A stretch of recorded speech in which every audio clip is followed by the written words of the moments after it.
Hello प्यारे बच्चों, आज आप कैसे हो। आज आपका फिर से स्वागत है मेरे यूट्यूब चैनल में। आज हम कक्षा 6 का जो गणित है उसके प्रश्न उत्तर हल करेंगे। तो आपको पता है कक्षा 6 का सिलेबस बदल गया है, किताबें भी बदल गई हैं और किताब में जो पाठ हैं वो भी बदल गए हैं। इसमें पहला पाठ जो है गणित में पैटर्न, इसके बारे में बताया गया है। तो हमने किताब में बहुत सारे पैटर्नों के बारे में बहुत कुछ सीखा है। तो अब हम गणित में पैटर्न से संबंधित प्रश्नों को हल करेंगे और ये प्रश्न किताब में जो पाठ दिए गए हैं उनके अंदर भी पूछे गए हैं और लास्ट में भी पूछे गए हैं। तो हम सभी प्रश्नों को हल करेंगे।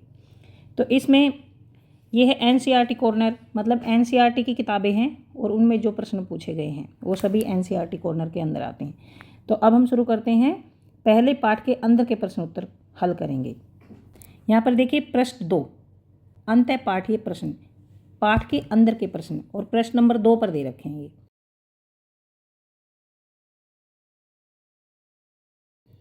आइए पता लगाएं। प्रश्न 1 है, क्या आप अन्य उदाहरणों के विषय में सोच सकते हैं जहां गणित दैनिक जीवन में हमारी सहायता करता है। तो हमने इस पाठ में बहुत सारे ऐसे उदाहरण पढ़े हैं जिनमें दैनिक जीवन में गणित हमारी सहायता करता है। अब अन्य अन्य ऐसे उदाहरण देने हैं जिनसे ये पता लगता है कि गणित हमारी दैनिक जीवन में सहायता करता है। तो इसका हल है, मतलब उत्तर है इसका, गणित हमारे दैनिक जीवन में हमारी सहायता करता है। यह हमें निम्न प्रकार से सहायता करता है। नंबर 1, देखिए आप डायरेक्ट भी लिख सकते हैं, ये लिखने की भी कोई ज़रूरत नहीं है, आप डायरेक्ट यहाँ से भी लिख सकते हैं। दूरी का पता लगाना, किसी भी दूरी का पता लगाते हैं तो वो गणित से ही पता लगाते हैं। खरीदारी करना और घरेलू खर्चों का बजट बनाना, घरेलू जो खर्च होते हैं उनका हिसाब किताब रखना। यात्रा में लगने का समय और लागत की गणना करना, यात्रा में कितना समय लगा है और कितने पैसे हमारे लग गए हैं इसकी गणना करना। विभिन्न वस्तुओं को मापने के लिए, विभिन्न वस्तुओं को मापने तोलने के लिए भी गणित का उपयोग होता है। अब प्रश्न नंबर 2 है, गणित ने किस प्रकार मानव को आगे बढ़ाने के लिए प्रेरित करने में सहायता की है। गणित से मानव आगे बढ़ा है, प्रगति हुई है, तरक्की हुई है, तो किस प्रकार से आगे बढ़ने में गणित ने मानव को प्रेरित किया है। तो इसमें है गणित ने किस प्रकार मानव को आगे बढ़ने के लिए प्रेरित किया है। अब यहाँ पर देखिए ये उदाहरण दे दिए हैं कि उन उदाहरणों के विषय में विचार कर सकते हैं आप जिनमें वैज्ञानिक प्रयोग करना, अपनी अर्थव्यवस्था और लोकतंत्र को चलाना, पुलों, घरों, अन्य भवनों को बनाना, टीवी, मोबाइल फोन, कंप्यूटर आदि को बनाना, ये सब इनके उदाहरण आप यूज कर सकते हैं। तो इसमें उत्तर है गणित विज्ञान और प्रौद्योगिकी का अनिवार्य अंग है। यह हमें वास्तविक दुनिया के अनुप्रयोग को अलग अलग तरीकों से समझने में सहायता करता है। गणित सूचनाओं का विश्लेषण, पैटर्न की सहायता, रचनात्मक समाधानों की व्याख्या करता है। यह प्रौद्योगिकियों के निर्माण और सुधार में महत्वपूर्ण भूमिका निभाता है। आधुनिक दुनिया में गणित ने प्रौद्योगिकी विकास, आर्थिक विकास, स्वास्थ्य देखभाल और जीवन स्तर में वृद्धि के माध्यम से मानवता को आगे बढ़ाया है। ये उत्तर है। अब है प्रश्न 3 के प्रश्न उत्तर। प्रश्न 3 पर ये प्रश्न दे रखे हैं,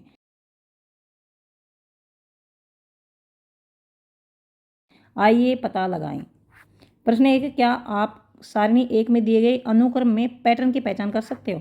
तो ये हमारे पास दे रखे हैं सारणी 1, सभी 1 है इसमें। देखिए इसमें ये गणन संख्याएं 1 2 3 4 5 6 7, ये विषम संख्याएं 1 3 5 7 11 13, ये सम संख्याएं हैं। ये त्रिभुजाकार संख्याएं हैं। त्रिभुजाकार संख्या मतलब जैसे इसमें 3 है त्रिभुजाकार संख्या, तो हम 2 ऐसे बना देंगे नीचे और एक इसके ऊपर रख देंगे। 6 है तो 1 2 3, फिर यहाँ पर रखेंगे 2, यहाँ पर 1, तो देखिए त्रिभुज सी बन जाती है ऐसे।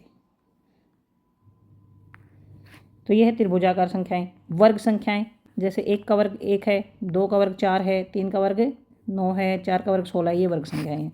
अब इसमें पैटर्न की पहचान, यहाँ पर देखिए 1 को दोहराया गया है। यहाँ पर क्या पहचान है, ये देखिए अनुक्रम में पैटर्न को पहचान सकते हैं क्या। हाँ, हम सारणी 1 में दिए गए प्रत्येक अनुक्रम में पैटर्न को पहचान सकते हैं। यहाँ पर 1 2 3 4 5, इसमें 1 से शुरू होकर 1 जोड़ते हुए आगे बढ़े हैं। यहाँ पर 1 3 5 7 9, 1 से शुरू होकर 2 जोड़ते हुए आगे बढ़े हैं। 1 में 2 जोड़ दिए, 3 3 में 2 जोड़ दिए, 5 5 में 2 जोड़ दिए, 7, फिर इस तरह से यहाँ पर फिर 2 2 जोड़ेंगे। 2 से शुरू हुई हैं ये संख्याएं और इसमें 2 2 जोड़ते चले जाएंगे। और 1 3 6, तो देखिए यहाँ पर इसमें समझिए, यहाँ पर 1 है, इसमें 2 जोड़ दिया 3 बन गया, 3 में 3 जोड़ दिया 6 बन गया, 6 में 4 जोड़ दिया 10 बन गया, 10 में 5 जोड़ दिया 15 बन गया। 15 में 6 जोड़ दिया 21 बन गया, 21 में 7 जोड़ दिया 28 बन गया। ये एक है। एक में अगर हम 2 जोड़ेंगे, एक के बाद 2 आता है, एक में 2 जोड़ेंगे तो 3 आ गया। अब इस 3 में हम 3 जोड़ेंगे, 2 के बाद 3 आता है, 3 में 3 जोड़ेंगे तो 6 आ गया। अब 6 के बाद हम जोड़ेंगे इसमें 4, क्योंकि 3 के बाद आए 4, तो ये 10 आ गया। अब 10 में हम जोड़ेंगे 5, क्योंकि 4 के बाद 5 आता है, तो ये आ गया 15। और 15 के बाद देखिए 21, तो 15 में हम जोड़ेंगे 5 के बाद 6, 21 आ गया। तो इस तरह से फिर हम जोड़ेंगे 7, तो 28 आ गया। फिर हम जोड़ेंगे 8, फिर 36 आ जाएगा। तो इस तरह से हम इसको आगे बढ़ाते हैं। और इसके बाद ये है वर्ग संख्याएं। वर्ग संख्याएं में देखिए, एक का वर्ग 1 है, 2 का वर्ग 4 है, 3 का वर्ग 9 है, 4 का वर्ग 16 है, 5 का वर्ग 25 है, 6 का वर्ग 36 और 7 का वर्ग 49 और 8 का वर्ग 64। तो यहाँ पर 1 से शुरू करें, लगातार क्रमागत संख्याओं को जोड़ें। जैसे 1 में 2 जोड़ दिया, फिर इसमें 3 जोड़ा है, फिर 4 जोड़ा है, इस तरह से 1 से शुरू करें। n गुना n की पावर 2, मतलब ये मैंने बता दी ना, 1 से शुरू करें। 1 गुना 1, जैसे 1 आया, 2 गुना 2 4 आ गया, ये 3 गुना 3 9 आ गया, 4 गुना 4 16 आ गया, 5 गुना 5 25 आ गया, 6 गुना 6 36 आ गया, 7 गुना 7 49 आ गया, 8 गुना 8 64 आ गया। इस तरह से यहाँ n एक क्रमागत प्राकृतिक संख्या है। इसके आगे भी है घन संख्याएं, मतलब जैसे मान लो 1 है, 1 को 3 बार गुना किया, फिर 2 को 3 बार गुना किया, 1 को 3 बार गुना करेंगे तो 1 आएगा, 2 को 3 बार गुना किया, 2 गुना 2 गुना 2, तो ये आ गया 8। फिर यहाँ पर 3 को 3 बार गुना किया, 3 गुना 3 गुना 3 27। फिर 4 को 3 बार गुना किया, 5 को 3 बार गुना किया, और अपने आप से, मतलब जैसे यहाँ पर 27 है तो 3 गुना 3 गुना 3, ये आ गया 27। और यहाँ 64 है, 4 गुना 4 गुना 4 64 आ गया। यहाँ पर 5 गुना 5 गुना 5 125 आ गया। तो इस तरह से करना है। 1 से शुरू करें और n 3 बार गुना करें। n में मतलब 1 भी हो सकता है, 2 भी हो सकता है, 3 भी। इस तरह से विरहांक संख्याएं, ये है विरहांक संख्याएं। यहाँ पर देखिए 1 2 फिर 3 फिर 5 फिर 8 13, ये क्या है इसमें, यहाँ पर देखिए इन दोनों को जोड़ 3 आ गया, फिर इन दोनों को जोड़ 5 आ गया, फिर इन दोनों को जोड़ 8 आ गया, इन दोनों को जोड़ मतलब इन दोनों को जोड़ेंगे 13 आ गया। यहाँ पर हम करके अलग से दिखाते हैं। 1 जमा 2 3 आ गया, फिर 2 जमा 3 बराबर 5 आ गया, फिर 3 जमा 5 8 आ गया। मतलब एक तो ये संख्या लेनी है और एक इससे पहले वाली संख्या लेनी है। ये होगी विरहांक संख्याएं। 1 से शुरू करें, तीसरे पद से शुरू करें। प्रत्येक पद पिछली 2 संख्याओं का योग है। ये जैसे मान लो यहाँ पर 8 है तो 8 इन दोनों का योग है। जैसे यहाँ पर मान लीजिए 21 है तो 21 जो है ना वो इन दोनों का जोड़ है, इन दोनों का। 2 की घातें, 2 की घात 0 1 आ गया, 2 की घात 1 2 आ गया, 2 की घात 2 4 आ गया। इस तरह से 2 की घात, जैसे 2 की घात 0 1, 2 की घात 1 2 आ गया, 2 की घात 2 4 आ गया, 2 की घात 3 8 आ गया। इस तरह से 2 की घात 4 5 6 7 ऐसे। 3 की घातें, यहाँ पर 3 की घात, जैसे 3 की घात 0 है तो 1 आ गया, 3 की घात 1 है तो 3 आ गया, 3 की घात 2 है तो 9 आ गया, 3 की घात 3 है तो 27 आ गया, 3 की घात 4 है तो 81 आ गया, 5 है तो ये आ गया, 6 है तो ये आ गया। इस तरह से ये उत्तर आ जाते हैं। उसके बाद प्रश्न नंबर 2 है, सारिणी में दिए प्रत्येक अनुक्रम को उसकी अगली 3 संख्याओं सहित अपनी नोटबुक पर पुनः लिखिए। सारिणी 1 में जो अनुक्रम दिया गया है उसकी अगली 3 संख्याओं सहित अपनी नोटबुक पर पुनः लिखिए। प्रत्येक अनुक्रम के बाद उस अनुक्रम में संख्याओं को बनाने वाले नियम को अपने शब्दों में लिखिए। यहाँ पर देखिए हल है, सभी 1 हैं तो ये सभी 1 हैं, इसके आगे भी एक एक भर देंगे हम खाली स्थान में। इसके बाद प्राकृत संख्याएं 1 2 3 4 7 तक दे रखा है, फिर 8 9 10 ये भर देंगे। उसके बाद विषम संख्याएं 1 3 5 7 11, तो इससे आगे संख्याएं लिख देंगे। इनमें जैसे 13 में 2 जोड़ेंगे 15 आ जाएगा, इसमें 2 जोड़ेंगे ये आएगा, इसमें ये इस तरह से आ जाएगा।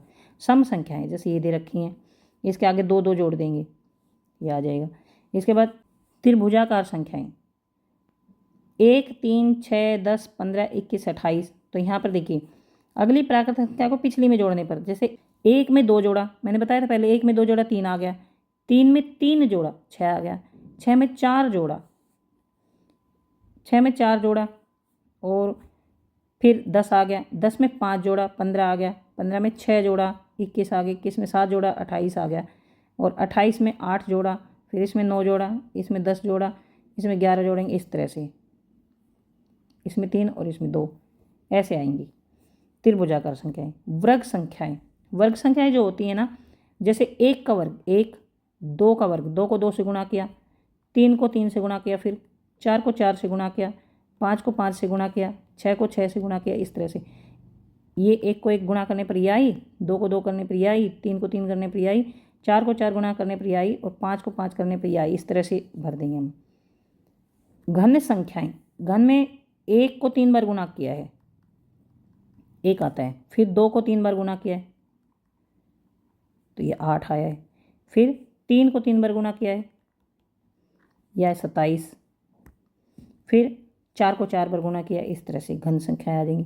विरहांक संख्याएं बताया था मैंने कि इन दोनों को जोड़ा तो ये बराबर 3 आ गया, फिर इन दोनों को जोड़ा 5 आ गया, इन मतलब खुद को और उससे पहले वाले संख्या को, जैसे इसको जोड़ा तो 5 आ गया। यहाँ पर पहले है 1 और 2 को जोड़ेंगे तो यहाँ आ गया 3, 2 और 3 को जोड़ेंगे 5, फिर 3 और 5 को जोड़ेंगे 8 आ गया, और फिर 8 और 5 को जोड़ेंगे 13 आ गया, 13 और 8 को जोड़ेंगे 21 आ गया, 21 और 13 को जोड़ेंगे 34 आ गया, इस तरह से यहाँ पर देखिए लिखते जाएंगे आगे। एक तो खुद को, एक इससे पहले वाली को, ऐसे जोड़ेंगे। 2 की घातें, ये मैंने पहले भी बता दी, 2 की घातें मतलब 2 की घात पहले 0 तो ये आता है 1, 2 की घात 1 करते हैं तो आता है 2, 2 की घात 2 करते हैं तो आता है 4, 2 की घात 3 करते हैं तो आता है 8, 2 की घात 4 करते हैं तो आता है 16, इस तरह से ये आ जाता है। इसके बाद 3 की घातें, 3 की घात 0 बराबर 1, 3 की घात 1 3, 3 की घात 2 9 आ गया, 3 की घात 3 27 आ गया, इस तरह से आगे बढ़ा देंगे हम ये। तो ये देखिए घात का मतलब होता है, जैसे 2 की घात 1 है तो 1 बार गुना हुआ, 2 की घात 2 है तो 2 गुना 2 करेंगे हम, 2 की घात 3 है तो 2 गुना 2 गुना 2, 2 की घात 4 है इसका मतलब 2 गुना 2 गुना 2 गुना 2, ऐसे जैसे 3 है, 3 की घात 0 है तो 1 आ गया, 3 की घात 1 है तो 3 ही रहेगा। अब 3 की घात 2 है ना, जो ये 3 गुना 3, और 3 की घात 3 है ये, तो 3 गुना 3 गुना 3 या 27, इस तरह से जितनी घात होती है ना उतनी बार इसको खुद को गुना कर देते हैं। यहाँ पर प्रश्न 5 6 आइए पता लगाएं।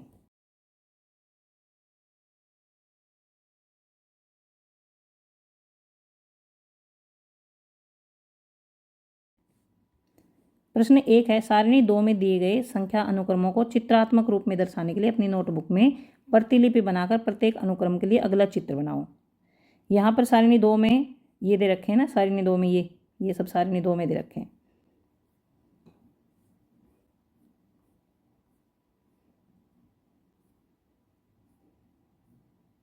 तो यहाँ पर ये सारणी 2 में दे रखे हैं, तो यहाँ पर इनको चित्रात्मक रूप में लिखना है, चित्रात्मक रूप में चित्र बनाना है। तो यहाँ पर देखिए हल है, संख्याओं का चित्रात्मक निरूपण। तो 1 को देखिए, 1 का ये बना दिया, ये सारे ऐसे बिंदु बना दिए ऐसे, और इधर देखिए 1 का 1 बिंदु बना दिया, 2 के 2 बिंदु बना दिए, 3 के 3 बिंदु बना दिए, 4 के 4 बिंदु बना दिए हैं, 5 के 5 बना दिए हैं, ऐसे 6 के 6 बना दिए हैं। तो इनको निरूपित कर दिया इनको। अब ऐसे ही ये देखिए 1 को 1 बना दिया है, 3 को इस तरह से बना दिया, 5 को ऐसे बना दिया, तो ये चित्रात्मक रूप दे दिया इनको, मतलब चित्र बना दिए इनके। सम संख्या है 2, फिर ये 4, ये 6 8, इनका ये चित्र बना दिए, ये बिंदी बना दिए। यहाँ पर त्रिभुजाकार संख्या को 1, फिर यहाँ पर 2 लिखा, ये बन गया, फिर यहाँ पर 2 3 ये हैं, 2 ये हैं, 1 ये है, 10 बनाएंगे, 1 2 3 4, फिर 3, फिर 2, फिर 1, 15 है तो 1 2 3 4 5, फिर 4, फिर 3, फिर 2, फिर 1। अब 21 है तो 1 2 3 4 5 6, फिर ये है 5, ये है 4, ये 3, ये 2, ये 1, ये त्रिभुजाकार संख्या है। इसके बाद यहाँ पर वर्ग, यहाँ पर 1 का वर्ग 1 है, 2 का वर्ग ये है, 3 का वर्ग ये है, 4 का वर्ग ये है, इस तरह से।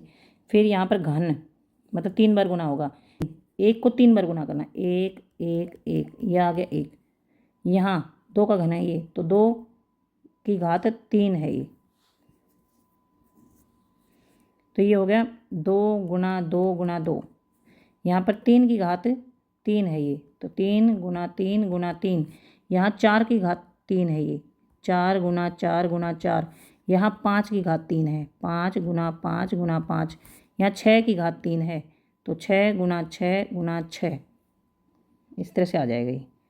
यहाँ पर प्रश्न नंबर 2, प्रश्न नंबर 2 है पेज नंबर 5 6 का प्रश्न नंबर 2। तो यहाँ है कि यह देखिए पेज नंबर 5 6 का प्रश्न नंबर 2 है ये। प्रश्न नंबर 1 हमने हल कर दिया, प्रश्न नंबर 2। प्रश्न नंबर 2 है 1 3 6 10 15 त्रिभुजाकार संख्याएं क्यों हैं? 1 4 9 16 25 वर्ग संख्याएं क्यों हैं? 1 8 27 64 घन संख्याएं क्यों हैं? तो यहाँ पर इसका हल है 1 3 6 10 15 को त्रिभुजाकार संख्याएं क्यों कहा जाता है? क्योंकि इन संख्याओं को बिंदुओं की त्रिभुजाकार व्यवस्था में दर्शाया जा सकता है। तो देखिए 1 को ऐसे दर्शा सकते हैं, 3 को ऐसे, 2 नीचे 1 ऊपर, 6 को ऐसे, ये देखिए त्रिभुज सी बन जाती है ऐसे। इनको त्रिभुजाकार संख्या इसलिए कहते हैं। 2 है, प्रश्न नंबर 2 है संख्याएं 1 4 9 16 वर्ग संख्याएं या वर्ग इसलिए कही जाती हैं क्योंकि इन संख्याओं में बिंदु को वर्गाकार व्यवस्था में दर्शाया जा सकता है। यहाँ पर देखिए, यहाँ पर है 2 का वर्ग, यहाँ 3 का वर्ग, यहाँ 4 का वर्ग, तो यहाँ पर देखिए 3 का वर्ग बन गया, यहाँ 4 का वर्ग बन गया, ऐसे ही आगे 5 का वर्ग बन जाएगा। यहाँ पर संख्याएं 1 8 27 64 घन संख्याएं या घन कही जाती हैं। इनको इसलिए घन कहा जाता है क्योंकि इन संख्याओं की इकाई ब्लॉक को घनाकार व्यवस्था में दर्शाया जा सकता है। यहाँ पर देखिए, ये है 1 घन, ये 1 घन है, और यहाँ पर 8 घन है। 8 घन को जोड़ा जाए तो ऐसे बनेंगे। यहाँ पर देखिए घन मतलब 1 की घात 3, यहाँ पर 2 की घात 3, मतलब 2 गुना 2, 2 गुना 2 गुना 2, ये आ गया 8। यहाँ पर 3 की घात 3, मतलब 3 गुना 3 गुना 3। यहाँ पर देखिए 2 इधर से 2, 2 ये इधर से हैं, 1 और 2, और 2 ही फिर इधर से हैं ऐसे, यूँ 1 2, 2 इधर से 1 2, 2 इधर से 1 2, फिर 2 ही ऊंचाई में है इधर से, ऐसे ही 3 इधर से हैं और 3 है इधर से, और फिर 3 ही इधर से, ऐसे ऐसे 4 इधर से हैं, 4 ऐसे ये 4 हैं, और ऐसे देखेंगे जब भी 4 है, तो ये हो गए 4 गुना 4 गुना 4, 4 की घात 3। प्रश्न नंबर 3, आपने ध्यान दिया होगा कि 36 एक त्रिभुजाकार संख्या है और वर्गाकार संख्या दोनों है, अर्थात 36 बिंदुओं को त्रिभुज एवं वर्ग दोनों में पूरी तरह से व्यवस्थित किया जा सकता है। इसे स्पष्ट करते हुए अपनी नोटबुक में चित्र बनाएं। 36 एक त्रिभुजाकार संख्या भी है और एक वर्गाकार संख्या भी है, तो इसको त्रिभुज और वर्ग दोनों में ही पूरी तरह से व्यवस्थित किया जा सकता है। इससे ज्ञात होता है कि एक ही संख्या को अलग अलग तरीक़ों से दर्शाया जा सकता है। तो पहले तो वर्गाकार और त्रिभुजाकार इसका चित्र बनाना है, फिर इससे ज्ञात होता है कि एक ही संख्या को अलग अलग तरीक़ों से दर्शाया जा सकता है और संदर्भ के आधार पर अलग अलग भूमिकाएं निभाई जा सकती हैं। कुछ अन्य संख्याओं को अलग अलग तरीक़ों से चित्रात्मक रूप से दर्शाने का प्रयास कीजिए। तो यहाँ पर देखिए हल है, 36 एक त्रिभुजाकार संख्या है। यहाँ पर देखिए 36 को त्रिभुजाकार के रूप में लिखा है, 1 2 3 4 5 6 7 8, और फिर ये 7 6 5 4 3 2 1, इसको अगर ऐसे बनाएंगे यहाँ से ये मिला देंगे तो ये देखिए त्रिभुज बन जाती है। और 36 इस तरह से भी बन सकती है, त्रिभुज ऐसे भी बन सकती है। और यहाँ पर 36 एक वर्ग संख्या है, तो इससे वर्ग भी बन जाता है। यहाँ 1 2 3 4 5 6, और ऐसे 6 इस तरफ और 6 इस तरफ, तो इससे एक वर्ग भी बन जाता है, 6 इधर और 6 इधर। दो अन्य संख्याएं जैसे 10 और 1225 को भी विभिन्न आकृतियों द्वारा दर्शाया जाता है, 10 को और 1225 को। तो ये तो 10 हो गई, 2 4 6 8 10, और इसको देखिए इसमें प्रश्न क्या था, कुछ अन्य संख्याओं को अलग अलग तरीकों से चित्रात्मक रूप से दर्शाने का प्रयास कीजिए। इसको वर्ग या त्रिभुजाकार से नहीं दर्शाना था, इसको अलग अलग तरीकों से चित्रात्मक रूप से दर्शाना है। तो यहाँ पर 10 को ऐसे दर्शा दिया पहले, तो फिर ऐसे त्रिभुजाकार रूप में दर्शा दिया। सम संख्या 10, त्रिभुजाकार संख्या 10। तो यहाँ पर देखिए 1225 की बजाय यहाँ 12 और 25 ले लेंगे, क्योंकि 1225 बहुत ज़्यादा हो जाती है। 12 और 25 ले लेते हैं। तो 12 को हम दर्शाएंगे तो 1 2 3 4 5 6 7 8 9 10 11 12।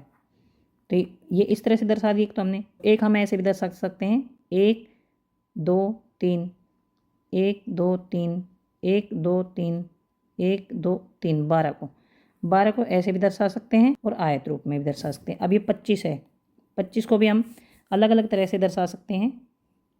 1 2 3 4 5 1 2 3 4 5। तो 5 5 की लाइन बना के वर्गाकार रूप में हम इसको दर्शा सकते हैं। 25 को एक तो वर्ग के रूप में दर्शा दिया, और एक हम इसको विषम संख्या के रूप में भी दर्शा सकते हैं। जैसे 2 2 के जोड़े बना लेंगे, 1 2 3 4 5 6 7 8 9 10 11 12 13 14 15 16 17 18 19 20 22 23 24 25 26 25 26 नहीं 25 ओनली। ये होगी विषम संख्या, ये होगी 25। और ये हो गया वर्ग हो गया 25। दो तरह से इसको दर्शा दिया। यहाँ पर देखिए वर्ग हो गया ये 12, यहाँ पर वर्ग हो गया 12 वर्ग 12, और यहाँ पर आयत होगी 12। तो इस तरह से हम चित्रात्मक रूप में एक ही संख्या को अलग अलग तरह से दर्शा सकते हैं। प्रश्न नंबर 4, आप संख्याओं के निम्नलिखित अनुक्रम को क्या कहेंगे? कि 1, फिर 7 है, फिर 19 है, और फिर है 37। तो ये देखिए 1 है, फिर इसको यहाँ 1 ले लिए, बीच में 1 2 3 4 5 6 ये, और एक ये 7 हो गई है। और ऐसे ही फिर ये बीच में 7 आ गई, ये 7 है ना बीच में, फिर इसके साइडों में 1 2 3 4 5 6 7 8 9 10 11 12। पहले 6 थी, फिर 12। अब यहाँ पर देखिए ये लास्ट में देखते हैं ये कितनी है। ये तो देखिए 6 हो गई, ये होगी 12 ये वाली। फिर इसमें 1 2 3 4 5 6 7 8 9 10 11 12 13 14 15 16 17 18, मतलब 6 बढ़ती चली जाती हैं, 6 इसमें बढ़ती चली जाती हैं। तो इसको बोलेंगे हम षटभुजाकार। इन्हें षटभुजाकार संख्याएं कहते हैं। इन्हें अपनी नोटबुक में बनाइए, अनुक्रम में अगली संख्या क्या होगी। तो यहाँ पर है पहले 1 है, फिर 7 है, फिर 19 37, ये तो दे ही रखे हैं। इसके आगे की षटभुजाकार संख्या क्या होगी? तो यहाँ पर देखिए हमने पहले 1 था, 1 में 6 जोड़ा तो ये 7 आ गया। अब 7 में फिर क्या, 6 का डबल क्या हुआ 12 है, 7 में 12 जोड़ा तो 19 आ गया। फिर 19 में फिर 12 24 जोड़ा, फिर ये 37 आ गया। मतलब 1 में 1, ये हो गया 1 जमा 6 7 हो गया, ये हो गया 7 जमा 12 19 हो गया। फिर ये हो गया 19 जमा 18, ये हो गया 37। फिर हो गया 37 जमा, ये देखिए 6 2 12 6 3 18 6 चौक 24, ये आएगी। 7 और 4 11 के 1 लेख 3 और 3 6 61 आएगी। तो यहाँ पर इसको षटभुजाकार संख्याएं कहते हैं। यह पैटर्न इस प्रकार है। यहाँ पर प्रथम संख्या 6 है, 1 में 6 जोड़ दिया, इसमें प्रथम संख्या 1 है, फिर उसमें 1 में 6 जोड़ दिया। यहाँ ये मत लिखना, यहाँ ये मत लिखना, सीधा ही चलते हैं। यहाँ पर 1 है पहले, फिर 1 में 6 जोड़ दिया 7 आ गई, फिर 6 दूनी 12 जोड़ दिया इसमें 7 में, फिर जो उत्तर आया उसमें 18 जोड़ दिया, फिर जो उत्तर आया 37 आया ना उसमें 24 जोड़ दिया तो 61 आया। फिर जैसे 6 दूनी 12 6 3 6 24 6 5 30 जोड़ेंगे 61 में। इस तरह से इस अनुक्रम में अगली संख्या 61 होगी। और इसको इस प्रकार दर्शाया जा सकता है। ये देखिए 61 है, ये इसको इस तरह से दर्शाया जा सकता है। ये है 61। अब है प्रश्न नंबर 5, क्या आप 2 की घात के अनुक्रम का चित्रीय निरूपण कर सकते हैं? 3 की घात का। क्या आप 2 की घात के अनुक्रम का चित्रीय निरूपण कर सकते हैं? 3 की घात का।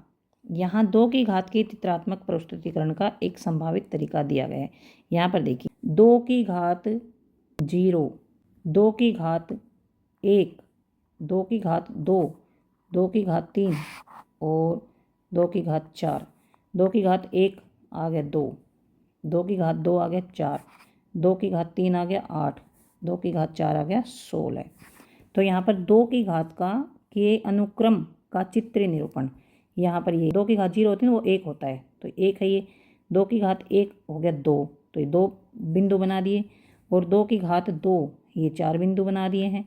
और 2 की घात 3 फिर 8 आएगा, तो ये 8 बना दिए हैं। फिर 2 की घात 4 तो ये 16 आ गया। 4 4 8, 4 3 12, 4 4 16। हाँ, यह चित्रात्मक प्रस्तुतिकरण का एक संभावित तरीका है। अब 2 की घात, यहाँ पर देखिए 16 बना दिया ना, उसके बाद यहाँ पर यहाँ तक 16 आ गया, फिर ये आ गया 32, 32 में ये दोनों आ गई 16, 16 तो ये है, 16 ये है, 32। अब हम 3 की घात का बनाएंगे। 3 की घात का, 3 की घात का एक देखिए 3 की घात 0 1, 3 की घात 1 3, 3 की घात 2, 3 की घात 2 ये हो गया 9, और 3 की घात 3 ये हो गया 3 गुणा 3 गुणा 3 आ गया 27। 3 की घात 2 ये हो गया 3 गुणा 3 बराबर 9। तो ये हमने इसको भी 3 की घात को भी 3 की घात का अनुक्रम बना दिया है। देखिए प्रश्न नंबर 5 है, प्रश्न नंबर 5 6 पे चल रहे थे अब हम।